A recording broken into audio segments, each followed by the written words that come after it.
Hello बच्चों, स्वागत है आपका लर्निंग पॉइंट के चैनल पर। तो बताइए कैसे हैं। आई होप आप सब अच्छे होंगे, पढ़ाई भी अच्छी तरीके से कर रहे होंगे। आज हम सब पढ़ने वाले हैं गुणनखंड ज्ञात करना। हमें गुणनखंड ज्ञात करने के लिए क्या करना होगा, तो हमें यहाँ पे लिखा है x square plus 5x plus 6। आपको गुणा करके कितना लाना है, तो आपको गुणा करके 6 लाना है और जोड़ के 5 लाना है। कोई संख्या को आप ऐसे ढूंढिए कि उससे गुणा करें तो 5 आ जाए और जोड़े तो गुणा करें तो 6 आ जाए और जोड़े तो 5 आ जाए। एक संख्या मान लीजिए, देखते हैं यहाँ है 2 गुणे 3 करते हैं। अगर हम 2 गुणे 3 करते हैं तो हमारा संख्या आता है 6। लेकिन अगर हम 2 और 3 को ऐड करें तो कितना 5 आता है। देखिए 2 और 3 को ऐड करें तो 5 आएगा। हाँ आ चुका है, 2 3 5 होता है। यानी कि आपकी संख्या होगी 2 गुणे 3। यानी कि आपको एक्स स्क्वायर को ऐसे लिख लेना है, एक्स स्क्वायर को ऐसे लिख लेना है, यहाँ का एक्स को ऐसे लिख लेना है। और आप 5 को किस तरह लिख सकते हैं, तो आप 5 को 2 प्लस 3 लिख सकते हैं ना। 2 3 5 और 2 3 5 होता है और 5 को x से गुणा करेंगे 5x हो जाएगा। प्लस 6 को आपको ऐसे ही लिखना है, आप 6 को आपको ऐसे ही लिख लेना है और बराबर में 0 लगाते चलना पीछे, बराबर 0। अब आपको क्या करना है, तो आपको इसको ऐसे ही लिखना है। इसको ऐसे लिखने के बाद हमें इसके अंदर गुणा करना है। तो 2 को x के साथ गुणा करेंगे, फिर 3 को x के साथ गुणा करेंगे, फिर प्लस 6 बराबर 0।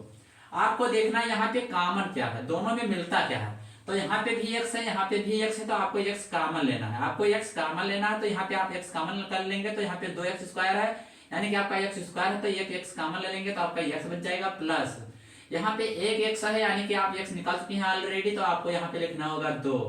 फिर प्लस यहाँ पे देखना है क्या कॉमन है, तो यहाँ पे x है लेकिन यहाँ पे x नहीं है, लेकिन यहाँ पे 3 है, यहाँ पे 6 है, तो 6 के अंदर 3 छिपा हुआ है। 6 के अंदर 3 छिपा हुआ है, तो आप क्या करेंगे, यहाँ से 3 कॉमन ले लेंगे।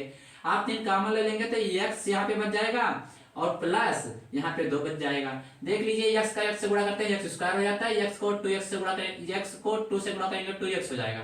3 को अगर x से गुणा करते हैं 3x हो जाता है, प्लस प्लस का निशान है। 3 को अगर 2 से गुणा करते हैं तो 6 हो जाता है। यानी कि हमारी संख्या जो ये लिखे हैं ये ऊपर वाली तो संख्या लिखी हुई है।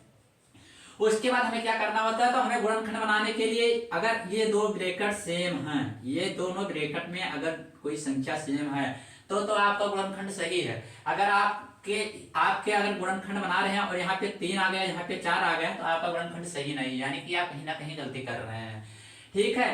अब अगर ये सेम है तो हमें इनको और इनको एक ब्रैकेट में लिखना है, इनको और इनको एक ब्रैकेट में लिखना है, और इन्हें जो कॉमन लिए हैं उसे एक ब्रैकेट में लिखना है। तो यहाँ पे x कॉमन लिए थे, यहाँ पे प्लस 3 कॉमन लिए थे, निशान सही लिखना है।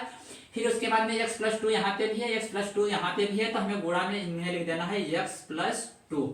अगर आप इससे और इससे हल करते हैं तो आपकी संख्या यह आ जाएगी। इससे और इससे आप हल करते हैं तो यह संख्या आ जाएगी, यानी कि यह संख्या सही है। अगर नहीं विश्वास है तो करके देख लीजिएगा।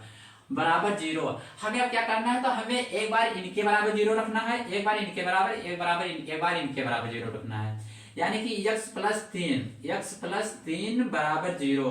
तो एक आपकी वैल्यू आ चुकी है x बराबर 3, आपकी ये वैल्यू आ चुकी है x बराबर 3। एक बार हम इसे लिखते हैं x प्लस 2 बराबर 0।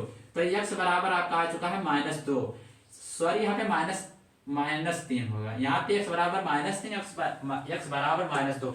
देखते हैं हमारा यहाँ आंसर सही है कि गलत। अगर मान लीजिए आपको उत्तर की जांच करना है तो आप क्या करेंगे, आपको क्या करना है, एक बार x बराबर -3 यहाँ पे रखना है। अगर बराबर 0 आ जाता है तो ठीक है, अगर नहीं आता है तो गलत है। तो देखते हैं क्या से कार्य करते हैं।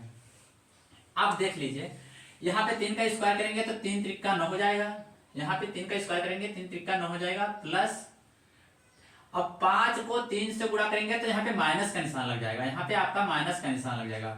और 5 को 3 से मल्टीप्लाई करते हैं तो 15 हो जाता है। 15 को अगर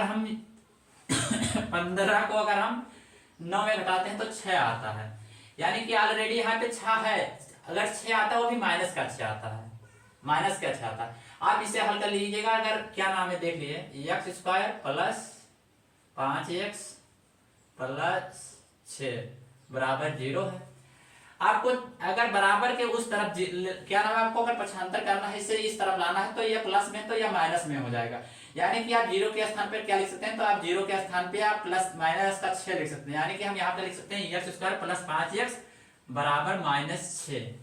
यानी कि अब आपको x की वैल्यू पुट करनी है, अगर -6 आ जाती है तो आपका आंसर सही है। तो x बराबर हम वैल्यू पुट किए, x का अगर यहाँ पे -3 था, अगर हम 3 का स्क्वायर किए तो 9 आया, और फिर अगर 3 का अगर -5 के साथ गुणा करते तो -15 जाता है, और इससे घटाते तो -6 बचा, यानी कि आपकी एक आंसर -3 सही है। अब आइए हम 2 को देखते हैं कि 2 वाला सही है कि गलत। तो आपको पहले क्या करना है, तो 2 का स्क्वायर करना है। 2 का स्क्वायर करेंगे तो आपका 4 आएगा, 2 दूनी 4 होता है। फिर यहाँ पे माइनस है, यहाँ पे प्लस है, तो प्लस माइनस माइनस होता है, तो यहाँ माइनस लगाना है। और 5 को 2 से गुणा करना है, तो यहाँ पे हो जाएगा 10। 5 को 2 से गुणा करेंगे 10 हो जाएगा, और बराबर में हमें लिखना ज्ञात करना है -6, मतलब -6 के बराबर आता है तो ठीक है, नहीं आता है तो गलत है।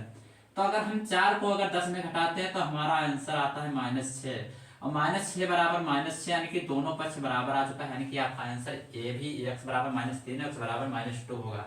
आपको यह वीडियो कैसा लगा? अच्छा लगा है तो लाइक जरूर कर लेना, और हमारे चैनल को सब्सक्राइब कर लेना। धन्यवाद।